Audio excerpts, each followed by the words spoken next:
Hello students, welcome to the PNT coaching classes learn easily and smartly. तो आज हम देखने वाले एक क्वेश्चन जिसमें बोला गया है Indian constitution is the union of rigidity and flexibility, explain this statement.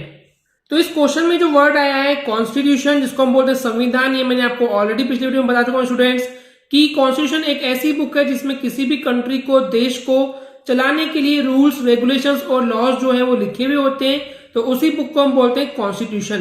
तो जो इंडिया का कॉन्स्टिट्यूशन है, यानी कि जो इंडियन संविधान है, जो इंडियन कॉन्स्टिट्यूशन है, वो यूनियन है, यानी कि कॉम्बिनेशन है दो चीजों का, रिजिडिटी एंड द फ्लेक्सिबिलिटी।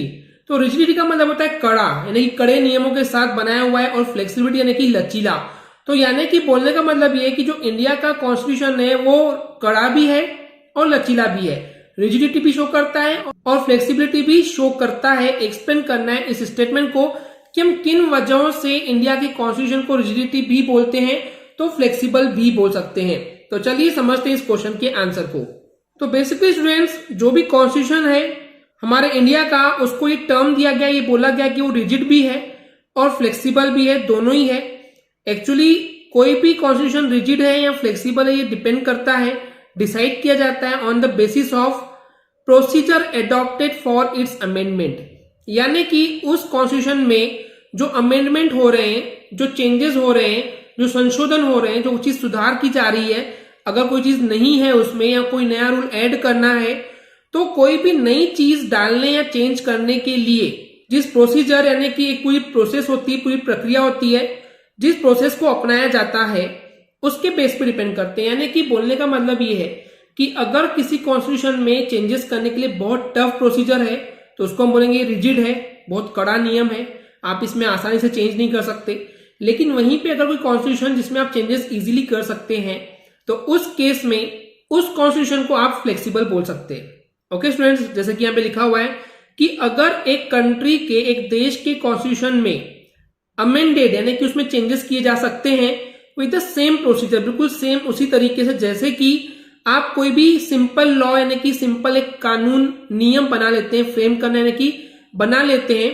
तो जिस तरीके से एक नया नियम या कानून बनता है उसी तरीके से अगर आप उस कॉन्स्टिट्यूशन में भी चेंजेस कर सकते हैं तो उस केस में जो कॉन्स्टिट्यूशन है उसको हम बोलेंगे फ्लेक्सिबल है, क्योंकि उसके लिए कोई नई खास प्रोसेस की जरूरत नहीं पड़ी।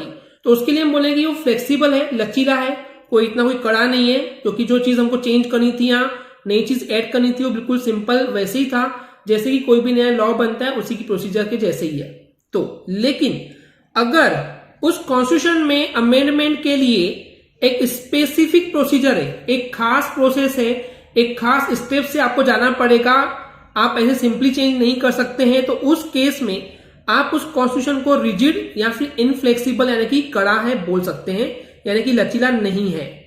सो बेसिकली स्टूडेंट्स, यहाँ पे हमारे इंडिया के कॉन्स्टिट्यूशन में 3 अलग अलग प्रोसीजर हैं अमेंडमेंट की, संशोधन की, यानी कि अगर कॉन्स्टिट्यूशन में चेंज करना है तो उसकी 3 अलग अलग प्रोसीजर है, जिसके अनुसार कुछ स्पेसिफिक प्रोविजन मतलब कि कुछ प्रावधान, कुछ प्रोसेस है, तो कुछ खास प्रावधान, कुछ खास प्रोविजन दिए गए हैं इस कॉन्स्टिट्यूशन में, जिसके थ्रू आप सिंपल मेजोरिटी यानी कि जितने भी लोग हैं, अगर उसमें जो मैक्सिमम लोग हैं वो लोग अगर बोलते हैं कि हाँ ये चेंजेस सही है तो वो अमेंडेड हो सकता है, चेंजेस किए जा सकते हैं। दूसरा तरीका है कि certain provisions can be amended by specific majority, यानी कि कुछ आप ऐसे प्रोविजन, कुछ ऐसे प्रावधान दे रहे हैं जिसके थ्रू एक स्पेसिफिक मेजोरिटी यानी कि कुछ खास लोगों की ही मेजोरिटी की जरूरत पड़ती है, आप हर आम जनता से नहीं पूछते हैं।